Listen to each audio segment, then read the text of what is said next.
गुरुदेव ने कहा श्रमशीलता के दो पक्ष हैं।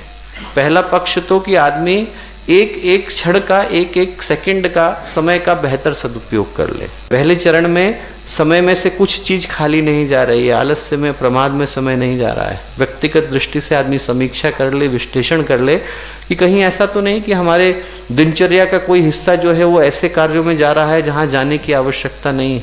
व्हाट्सएप पे 2 घंटे चले गए, 1 घंटा फेसबुक पे चला गया। दूसरा गुरुदेव ने कहा समय का गुणात्मक उपयोग। पहला तो ये है कि हम लोग ये ध्यान रखें कि कहीं आलस्य और प्रमाद में तो नहीं जा रहा। दूसरा ये याद रखें कि जो कर रहे हैं वो बेहतर बेहतर कर रहे हैं कि नहीं।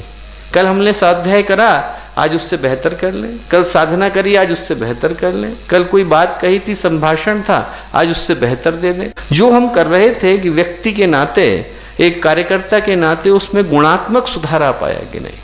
जय गुरुदेव। प्रेरणाप्रद दृष्टांत, ईश्वर प्राप्ति का सरल उपाय। सरयू तट पर विराजमान स्वामी ओमानंद जी के समीप किसी गांव का रामलाल नामक एक व्यक्ति आया। उसने स्वामी जी से करबद्ध प्रार्थना करते हुए कहा कि मुझे भी कुछ उपदेश दीजिए कि ईश्वर के दर्शन पा सकूं।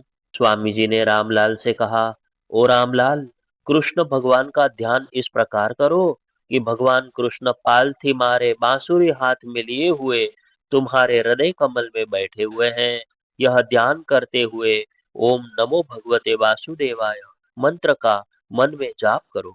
रामलाल ने कहा, गुरुजी, मैं मस्तक शून्य हूँ, यह ध्यान मैं नहीं कर सकता और यह मंत्र इतना बड़ा है, जप भी मेरे लिए कठिन है। स्वामी जी ने कहा, अच्छा घबराओ नहीं, मैं तुमको एक और सरल मार्ग बता रहा हूँ, सुनो। पद्मासन पर बैठकर भगवान कृष्ण की पीतल की मूर्ति लेकर अपने सामने रखकर उसी के प्रत्येक अंग को देखना और किसी और न देखना, फिर नेत्रों को बंद करके उसी का अनुभव करना। रामलाल ने स्वामी जी के पैरों को पकड़कर कहा, महाराज, मैं इस आसन पर इतनी देर बैठकर ध्यान नहीं कर सकता, क्योंकि बैठने में बड़ा कष्ट होगा।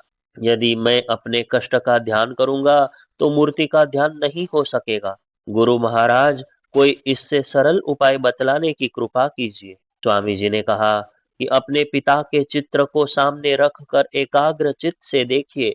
स्वामी जी आगे का और वाक्य पूर्ण भी न करने पाए थे कि वह बोल उठा कि स्वामी जी, पिता का ध्यान मुझसे नहीं हो सकता, क्योंकि वे मुझे बहुत पीटते थे। मैं उनसे बहुत डरता था।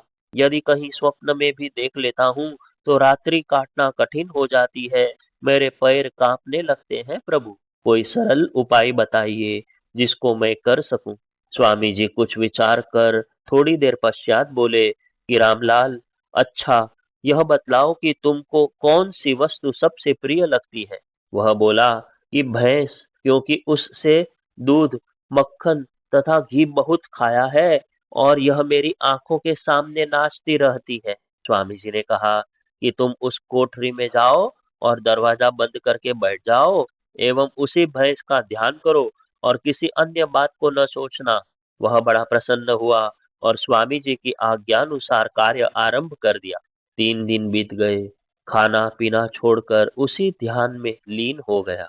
एक दिन स्वामी जी ने उसे ध्यान मग्न देखकर पुकारा, ओ रामलाल, बाहर आओ, कैसी दशा है।